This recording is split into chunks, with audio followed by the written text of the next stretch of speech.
Here we jump back into Torah Yates, the Siyata D'Shmaya. This morning's shir is sponsored by Ezras Hashem by Mrs. Deborah Jacobi in honor of her beloved father, Ari Laban Shlomo. Blessed memory, the Neshama should have an aliyah by Ezras Hashem in the schus of our learning together, the schus of our Chodesh, a brand new month, a month of Kabbalas HaTorah.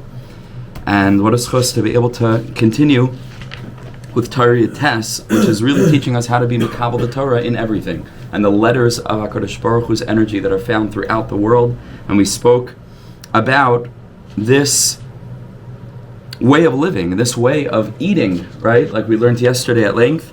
And here Reb Nosson is going to continue to teach us a little bit more deeply about what we learned yesterday with regard to how a person who's not a tzaddik, but a person who's a chacham, is able to go ahead and to find the sephiros reflected in the letters that are associated with the sephiros, that are embedded in what the person is eating or drinking, the aspect of the pasuk that Rabbi Nachman didn't himself actually bring, but that we said is relevant, of ki lo ala lechem levada yichya adam, that a person doesn't live through the actual food, but there's chiyas eloki, there's godly energy within it, and that's what actually sustains the person. Because we spoke a little bit at length yesterday also with regard to a person's body, that the person's body is not alive, the person's body is fundamentally dead.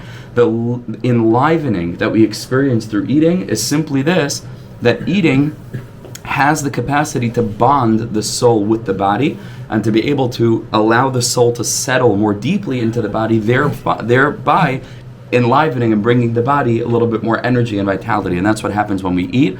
And we said that in a similar sense, this is exactly what we want to take place between Hashem, Creator, and the world creation, which in a certain sense, like the Gemara in Brachas tells us, the 5 Barchi Nafshis, right, that David HaMelech saying in Tehillim are Keneged HaKadosh Baruch Hu's similarity to the soul, that just like the soul sees but isn't seen, HaKadosh Baruch Hu sees and isn't seen. Just like the soul fills the whole body, HaKadosh Baruch Hu fills the whole world, etc. HaKadosh Baruch Hu is comparable to a soul.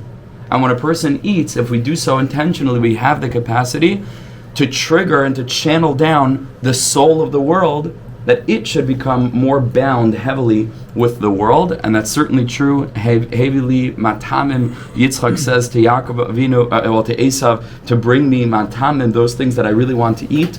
And the Zohar Kadosh comments that Yaakov is the inyan of Kutcha B'richu. Yaakov is in a sense a symbol in that context for Hashem. And matamim is Torah and Tefillah. Torah and Tefillah, says the Nefesh HaChaim and Shar Beis, are like the food. Not that God needs to eat chas v'shalom, but that food has the capacity to bring the spiritual down into and connect it to the physical. And that's what happens when we eat in our own physical bodies, and that's what happens spiritually when we daven, we learn. We're not feeding Hashem because Hashem doesn't need food, right? And the world itself can't be fed, right? Because physicality is always physicality and there's nothing to talk about. But it binds together the spiritual and the physical, HaKadosh Baruch Hu, and the world, and that's certainly the case if a person is learning in this way. So let's jump back into, we're on page Chav Vav Amud Beis, and we go to the very last line of the page, which is the words Perish.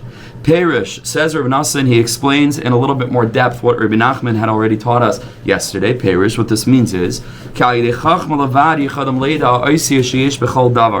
through Chachma alone, a person is able to understand the spiritual letters that exist and abide within everything. When a person understands everything that we've spoken about until now, with regard to Lashon HaKodesh, with regard to this world having been created with letters, and that the letters are Kodesh letters, they're letters that transmit, they're letters that are moilid, the opposite of niyuf, the opposite of adultery, the opposite of that immorality, right, that leads in one sense or another to impotence, that leads to the lack of development, lack of growth. We believe that this world is heading somewhere. We believe that the world is going to birth itself into a brand new reality. That's Klal Yisrael's fundamental faith. We believe that Mashiach is coming any minute, and that all of our lives and all of our words, like we learned in Torah Beis, are contributing to the development of a world. That's called Lashon HaKodesh. That's called Chava, right? That's mashlim through the inyan of Targum, like we spent tons of time on now, so that should contribute to the binyan of Lashon HaKodesh. So when a person understands that, for example, Lemashal, says Rav Nosson, when you understand all of this, you're able to find the letters in food and drink that we eat and drink. How does that work? For example, when a person tastes something that's sweet,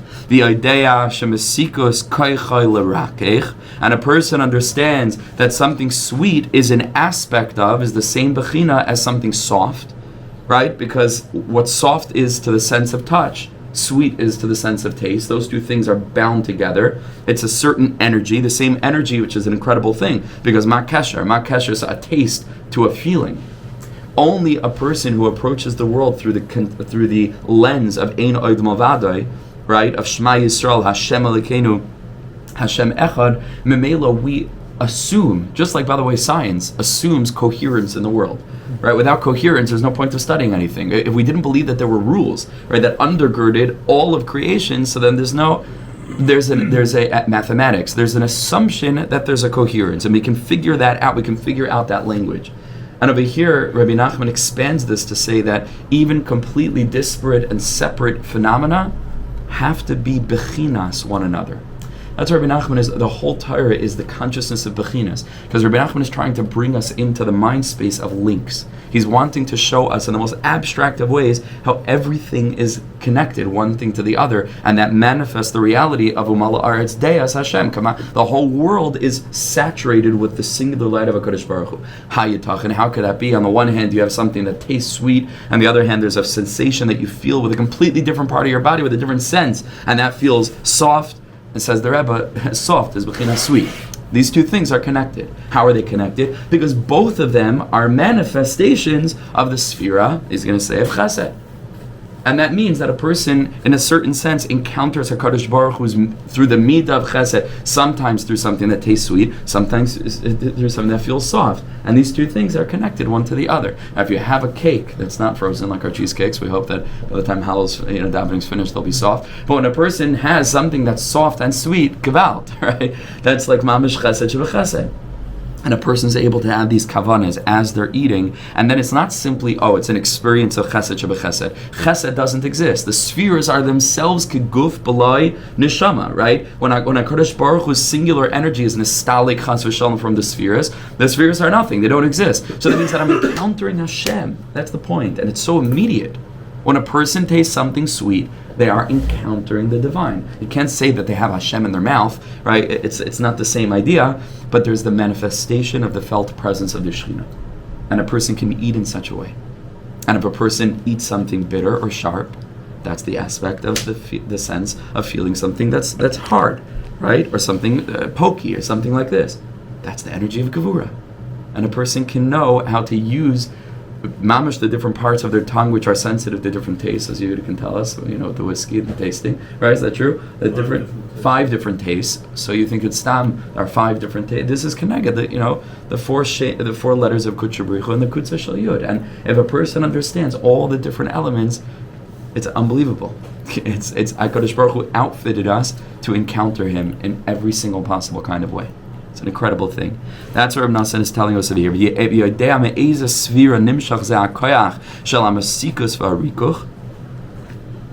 If a Jew understands what is the energy that's manifest in something sweet and in something soft, like the sphere of chesed, and then they're able to understand which of the letters is keneged the sphere of chesed. And it can be a number of them. The Zohar Kodesh enumerates different letters are connected to different things. As ayodeya, then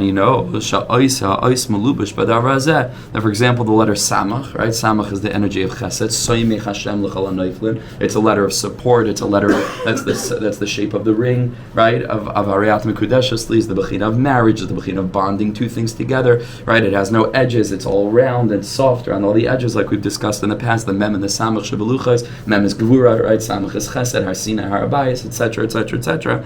So then a person knows, I'm encountering the letter Samach. The letter Samach is in this food. The letter Samach is in this food. As I yodeh, the letter is in that. And that's how it goes. Says Rav Nosson, now it can be true that this person is an extraordinary chacham in chachmas Kabbalah, like we said. He has this on his fingertips. He knows all the different aspects and all the tastes and again, it's more nuanced than simply Isamach soft. There are very, very nuanced variations, and the chassid and the chassid or the mekubal or whatever it is will need to know. There's chesed, gvur, tiferet, and I'll have to string together all the code. It's not black and white. The world is as complicated, at least, as the code that created, right? Not created, but the code of which the world is the front end manifestation, right? So it always boggles the mind, when you understand that on the level of science. For example, the eye is so incredibly intricate, and there's so many different details. I was just researching the other day why the eyes are round, like why aren't eyes square, and it's very, very important for the distribution of light across the whole retina, etc., etc. And every single aspect of the mechanics and the different muscles and the different components and all the different parts. I'm not going to embarrass myself by starting to say names of different parts, but the different parts of the eye. And then we think, like in the Kabbalah of it, it's like as simple as just 10 spheres. And no, because the world is extraordinarily complicated as a reflection of the very, very, very varied, nuances that are embedded within the code that then become, the thing called the human eye, for example, in every other part of the world. And so it's a real science. It's not so simple. So he has to be, he says, a big chacham to know all of this beberer,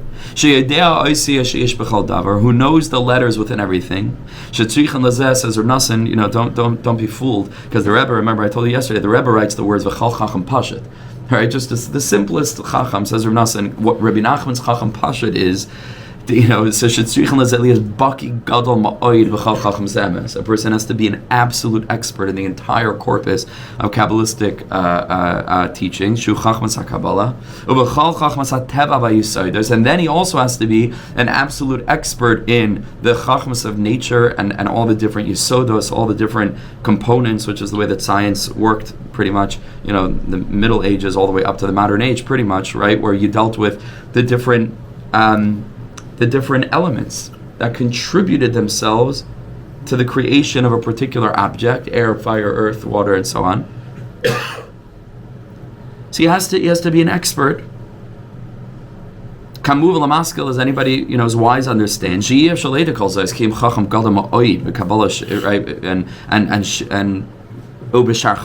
a person will have to be an incredible genius in Kabbalah and in many, many other kinds of wisdom. Afal Pikein, says Rav Nosson, Rabbi Nachman means to say that it's possible.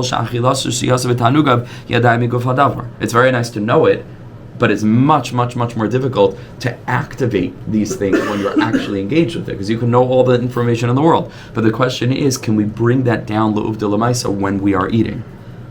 That his chiyus should be, he says it's possible for that person who's a huge chacham to still be getting satiation from the guf hadavar. He's just being yonik from the outside of the food. And he's not yet able to draw life force, which is a sort of an emotion, I would say, an emotional life force, as opposed to simply filling my gut, making sure my stomach is feeling full. Over here, there's an emotional encounter, or even a spiritual encounter with the letters within. That's a whole different experience. Because a person can know theoretically that they're there in an academic way, but it still could be that they wolf down, some cheesecake, let's say, and then they carry on, and all the cheesecake did for them is that now their body feels a little bit more energy, which is great.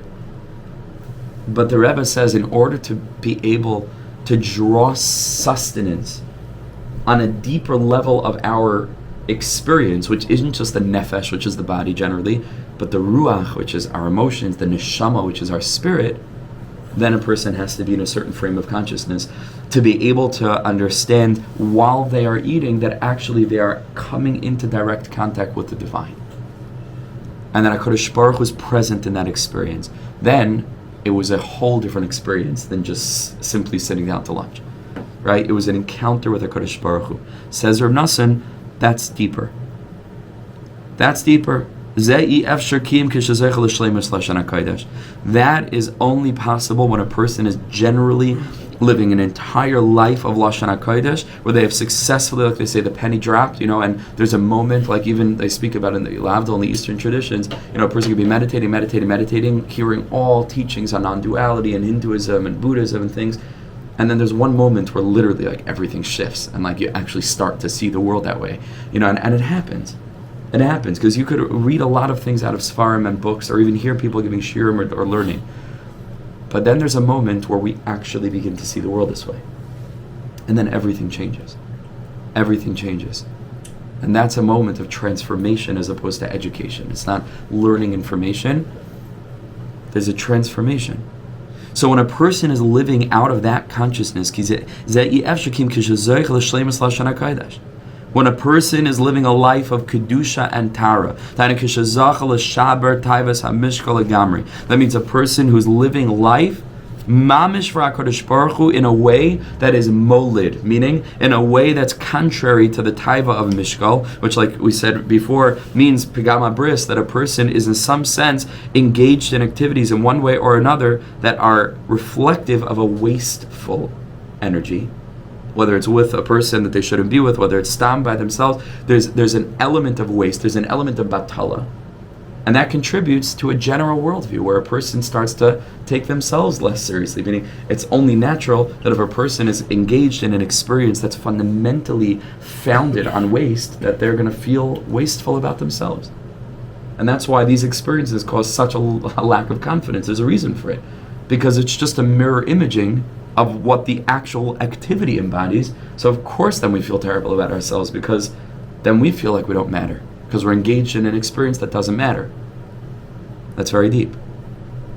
What's the tikkun? Is when the tzaddikim are able to give us and whisper to us the truth, that actually all of this experience of engaging in an activity that doesn't matter, that's levatala, that then made us feel levatala, was actually all meaningful. And that's called tshuva. Right, so the ultimate tikkun is when a person is able to get the consciousness that actually, looking back, I can recognize that it was all part of a journey, and in accordance with my actions today, in terms of my bechira to change and to elevate and to transform, I can retroactively turn back and confer meaning upon all of those many, many meaningless experiences.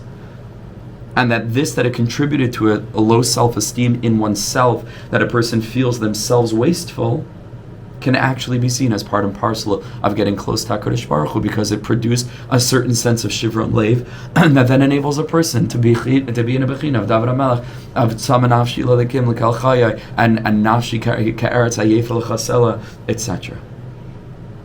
Tzama l'cha nafshi kama l'cha b'sar. You hear how deep this is? The tikkun for an experience of waste that produces internal feelings of wastefulness is that the tzaddik is whispering to us, everything is bashkach. And no matter what a person is stuck in, and no matter how long a person for decades could be struggling with this, it's part of a journey. And that memela undoes the wasteful nature of it that was making us feel as if we threw our life away. Okay. So says the Rebbe, a person has to be living with the shleimus lashon HaKodesh and kishazach l'shaber tavas hamishka legamri. Then a person is living in a meaningful world. And then they live with their own dignity. And then they're careful about what they do. They live in a bechina of shakai, because it's not a free-for-all. Things matter. Things matter. I matter. Right? A person feels to themselves, they matter. And so it isn't a hefker. Memela, when a person lives in a world of piriya berivya, that's what we're talking about. If a person lives in a world of mattering, where they believe that every situation that happens to them is for a purpose, mamish, and not just as a platitude, but they really live it. And the way they know that they're living it is because it's reflected in their own personal decisions, not just but also b'seisa. And that means that in their own personal lives, they're able to guard this aspect of the bris. They're able to make the tough choices and overcome, and they're able to sacrifice, etc., etc. And they're able to work on this.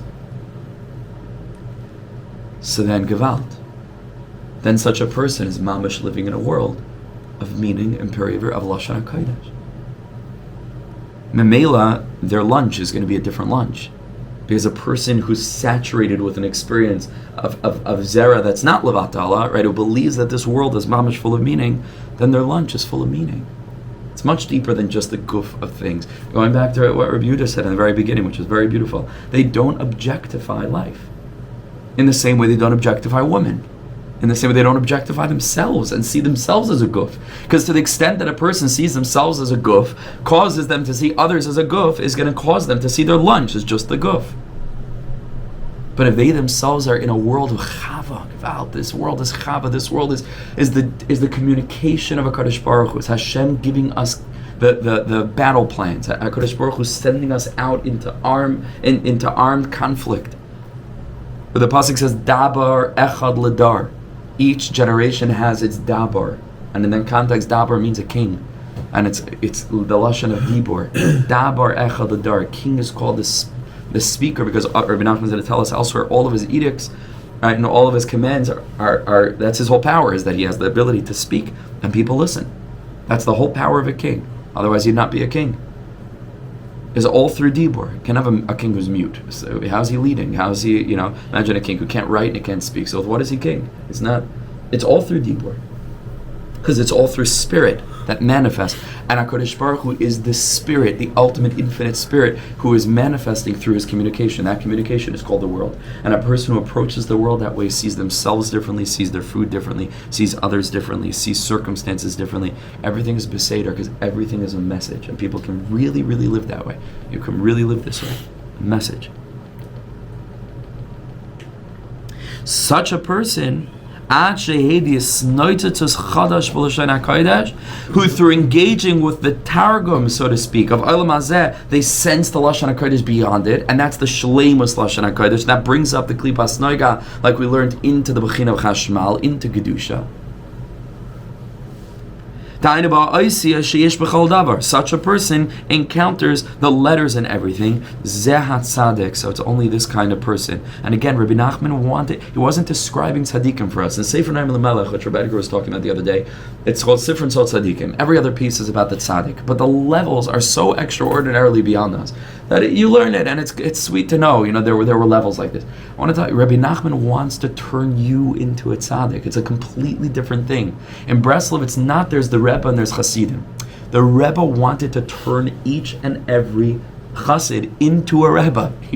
He said, I want that my Talmidim should make Talmidim. Like there's no hierarchy. He literally wanted to turn us into tzaddikim on the highest level, and he believed that we could do that. And he didn't just believe that the Chevra that are learning his Torah can do that. He believed that every member of Klal Yisrael could be a tzaddik. And that's why he said again and again and again and again. And it might be one of the things where maybe the fundamental teachings of the Tanya are in a little bit of, I would say, conflict, but a little bit diverge from this, because in Tanya there's the idea, tzaddik is like born a tzaddik. Maybe a person could be zocheh. It's different mashmos in different places in Tanya that a person can be zocheh to like an ibur neshama of a tzaddik. But generally speaking, Rosh is a Rosh, a Beinani is a Beinani, Alavai a Beinani, like they say. Maybe one day it'll be maybe if a person can have some like an ibur neshama, like the neshama of a tzaddik could be born into the Beinani. But the Rebbe said again and again, Rabbi Nachman said again and again and again, he did not want his Hasidim to think that he was anything special because he was anything special. He said, it doesn't matter, my grandfather was the Baal Shem Tov great-grandfather. He said, he said, it's not a neshama thing. This is what he said. I'm just telling you, I'm reporting what he said.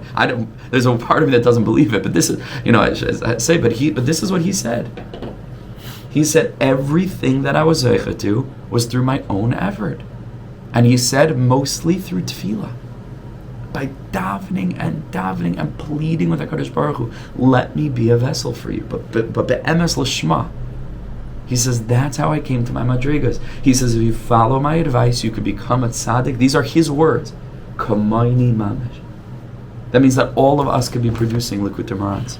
All of us could be, soaring in our hasagas. Like, this is what he wanted for every Jew. It's shocking because, and again, like you tell this to a person on the street, it's like, okay, no, maybe I could become like Rabbi Nachman. Us, that we've spent now 76 or so hours, learning the sefer, it's a shocking thing. The man was not from this world, he's channeling down Torah that nobody ever heard of before. The Rebbe says every single person could become like that. There was once. Yeah. He said, because you he said, I've been a boss of Adam just like you. You're not looking to somebody who's going to, it's the aim should be koiches to help people, but I've been a boss of Adam. Beautiful. Beautiful. Yeah, I can imagine Lubavitch Rebbe as a boss of Adam. It's a mechayev, and again, I just want to also make a point because we've already learned Torah Vav together, so now we have the balance. Everything that we've been talking about in Torah Yates is really rutzai stuff. It's all about running, striving. Okay, at the end of the day, we're also Basar Adam, and we're also humans, and we have to, have the space, and that's the beauty of Breslov also, is that there's the space to be able to say, okay, there's a shayv also, and person knows where they are, and in that sense, every step that you take is gewalt. You're the biggest, not, only when you get here you're at tzaddik, then you're at tzaddik, and etc. So it's always important to keep the delicate balance between the rutzai and the shoyv and the rutzai. It's got to be a balance, though. This Torah we're talking about the rutzai. Rabbi Nachman is giving us hasagas, how we could eat, how we could live, how we could be in this world. So he says, Zeh HaTzadik, she'oiches bazeh, hu daika zachal hazeh. Such a person is able to merit this. She'ena margish shum tainug mishum davar. He does not feel any pleasure from anything, which is like a terrible sentence if you stop it there, and is not what he means. He doesn't experience pleasure from the food itself and from the drink itself and all the other pleasures. Of course he has pleasure from this world, but the pleasure is a relational pleasure, not an egoistic pleasure. It contributes to joy because they realize that they're fortifying a connection with the ikra v'sharsha dekula almin, with the root and the foundation of all the world, says Rav Nosson Ashrila. Fortunate is such a person. Can you imagine getting to that level? Where you have pleasure, but the pleasure is Hashem, always, 1,000,000% of the time. The pleasure is God. A person drinks a nice cold cup of Coke. I happen not to like Coke, but a person drinks Coke. And they enjoy it, but their enjoyment, meaning I want to make this clear. I want to make this very clear. I'm trying to communicate this. It's not pshat that they don't have physical enjoyment, and the only enjoyment that is they don't have, their body doesn't enjoy it at all. It's just on a soul level they're in dveikos. That's not what it means. They enjoy the physical sensation, but they recognize that the physical sensation is itself ruchni. Because without the ruchni there is no physical sensation. So the taste is the sphere of chesed. And mamish, they feel overwhelmed by God, not by the taste of sweetness that fills their mouth, which their body enjoys. But they recognize that the sweetness that fills their mouth is the energy of chesed. Like, is this clear? Do you hear it? So we're not saying that the tzaddik doesn't have any, asagas and taivas al mazeh. They do have asagas and taivas al mazeh. But their only taiva is the godliness in it. And so anything that they experience, food and drink is easier, but a person, husband and wife, a person goes away, on holiday, a person sees beautiful sights, it's a beautiful day outside, whatever it is, it's elokus, elokus, elokus. The Baal Shem Tov wanted that we should be swimming in godliness. You know why? Because the Baal Shem Tov is here to bring the world back to Nevuah. As the Likutei Rebbe says, that at the end of time, as we're coming closer and closer to the great Shabbos, here in the general time period, in the Sheishas Alafim Shana, after Chatzos, which was about 1840, right, which is where everything changed, and then the Baal Shem Tov's teachings really began to expand. It's not for now, it's a whole huge topic, but the point is that the Baal Shem taught us that it's time to start elevating the Noiga back into Kedusha, which is Nevuah, right? It's time to start experiencing HaKadosh Baruch Hu in the most visceral sense. That was the Baal Shem Tov's whole message, deepened by Rabbi Nachman. And that was the time period that HaKadosh Baruch Hu sent these tzaddikim down to the world. Because while the rest of Klal Yisrael is sleeping, is absolutely slumbering, they don't realize that everything shifted. And we're still carrying on with the Mahalach from 500 years ago. They don't realize everything is different now. We're on the threshold of Geula. We need different teachings. There's an Ar Chadash Al Tzion Ta'ir that's coming to the world. There's mamish a different light. This is not the regular time period, just like it was in the 1300s in Istanbul, or Morocco, or somewhere in Ukraine, or wherever Jews were living. We're on the threshold of the Geula. People don't realize this. They don't realize it. If we realized it and we understood even the basics of Pnimius, then you'd understand the spiritual nature of this period of time, that if the whole entire history is 7,000 years mirroring 7 days of the week, so then we are now in the realm of Noigai, which means that only now it's relevant to Baal Shem Tov's teachings. Prior to the Baal Shem, they had the R Yaakov, but it was very meditative. People didn't really live this way per se.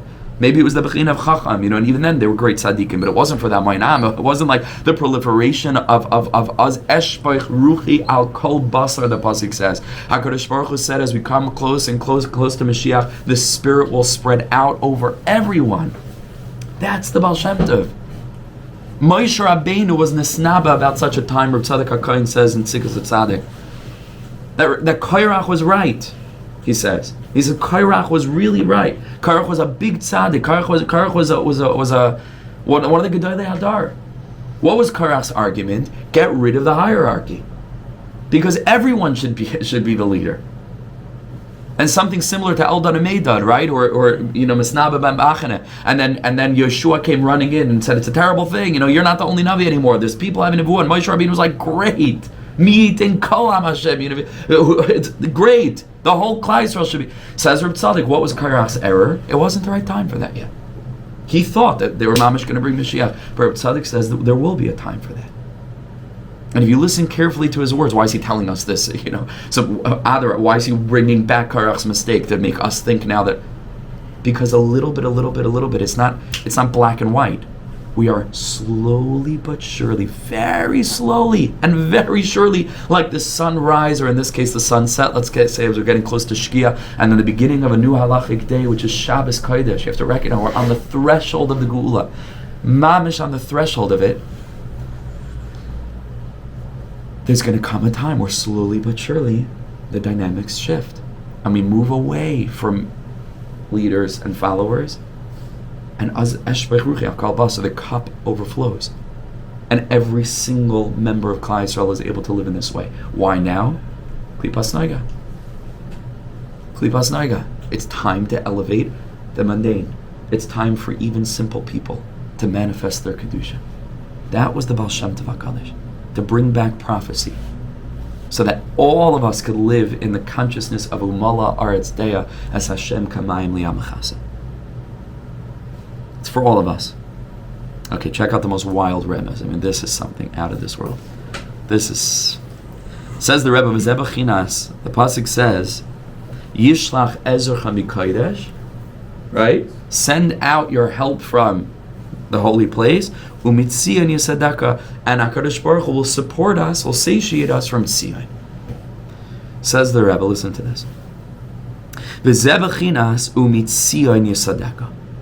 This is what it means for a person to experience the joy of satiation from Tzion. Says the Rebbe, Yisadecha is a lashon of Suda, right? Because it satiates, it satisfies. Sheyeh su'udascha, that a person's feast, that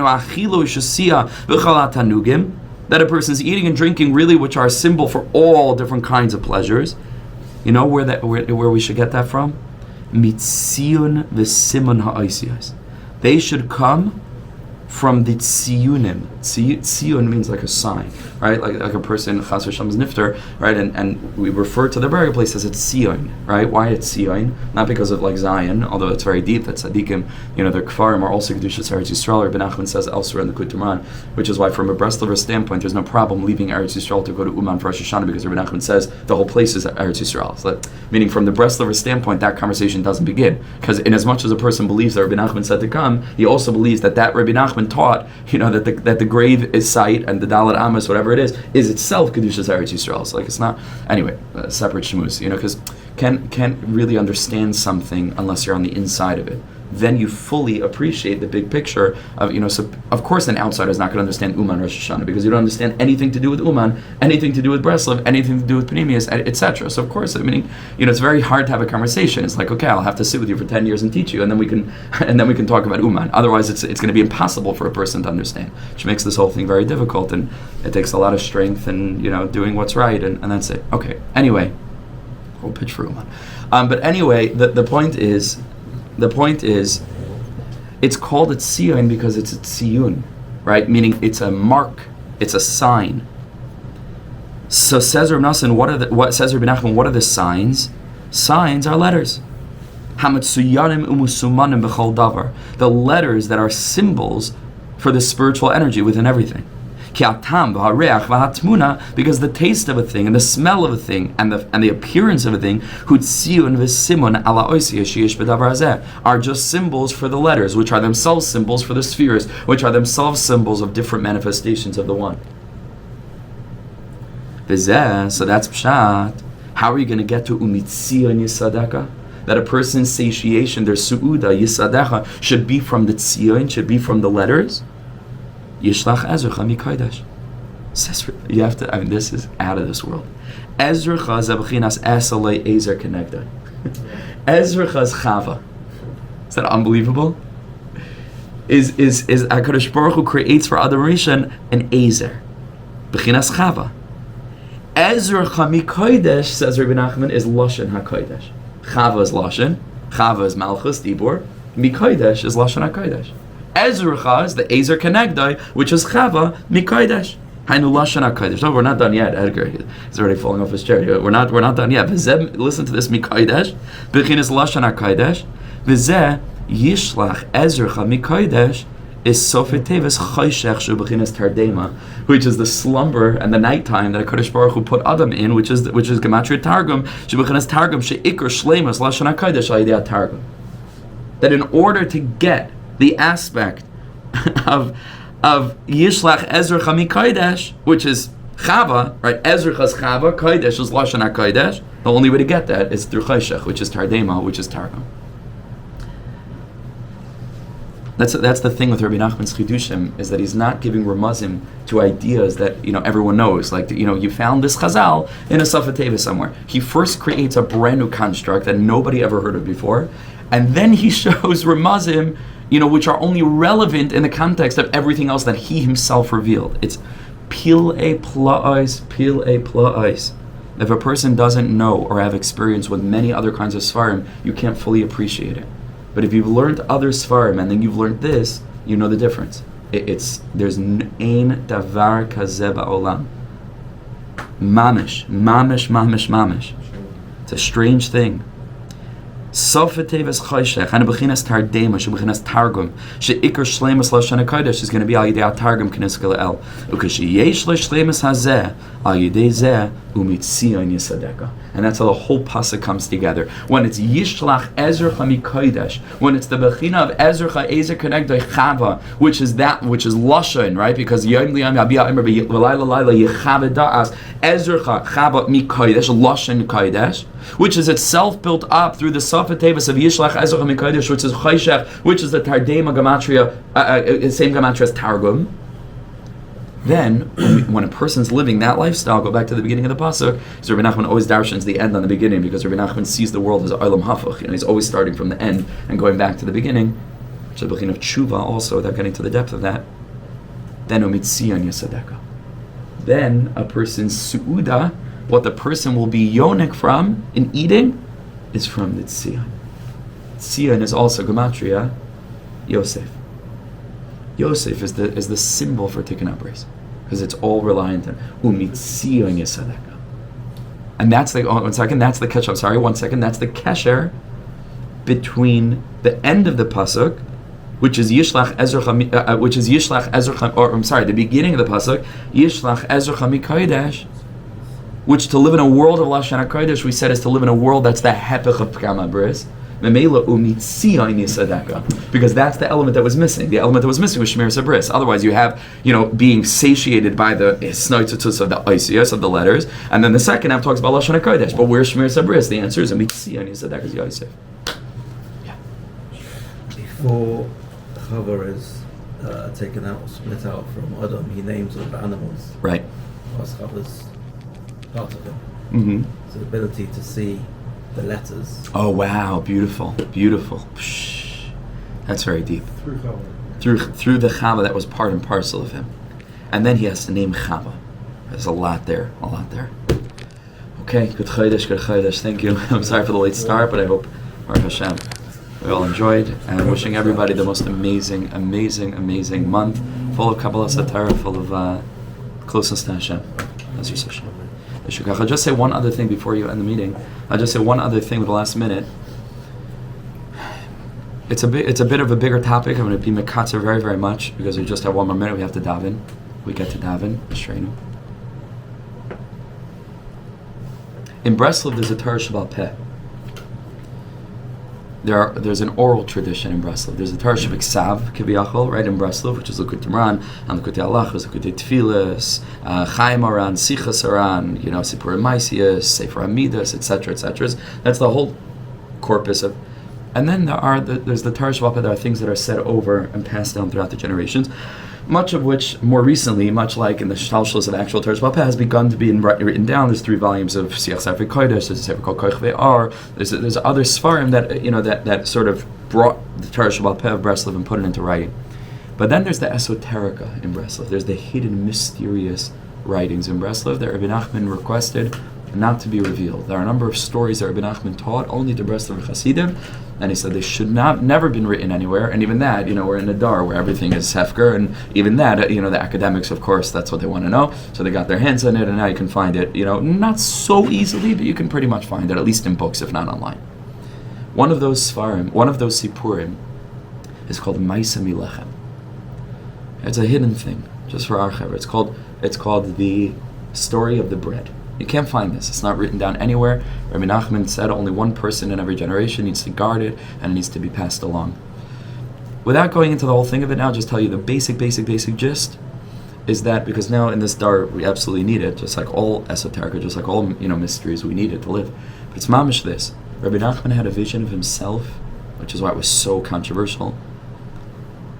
Taking bread, eating it, and the bread turning into letters in his body, which he perceived as a second Kabbalas HaTorah. That he personally had been the beneficiary of the Torah Chadasha Mi'iti Teitzei, where he was Makabal the Torah like Moshe Rabbeinu. So the context of the way that we've been learning it, of the Chameshes Echidei Adaris, is not the end of the world, so we could understand, but you could appreciate why that would be very sensitive, right? And especially with such opposition and detraction. But we should know that when Rabbi Nachman tells us this teaching in Torah Yates about eating and letter, he understood what he was talking about. And maybe all of his Torah is a result of his successful integration of all of physicality and being able to be mekabel the Torah in it, and then to transmit it to all of us. So coming up to Kabbalas HaTorah Shavuos, we should understand we have that Torah, we have this Torah. Now this is mamish bechina of the Torah Chadash Mi'iti Teitzei. It's a glimmer of the Torah Da'atika Stima. This is me'in olam haba. And a person who not only learns it but can live it and embody it is already free. And the only task that remains, like Rabbi Nachman said, I didn't come to this world for me. I only came to this world, to help other people. And all of us can be in that aspect, and then we have a whole Klal Yisrael to heal, and we'll find a way. And it's so desperately difficult, but we'll have to find a way. And then when all of Klal Yisrael is illuminated, we can do our job to bring the whole world back to Hashem. ואתה האב שלי שכל כך אוהב אותי, האב שלי מלך חי וקיים על כל נשימה שאני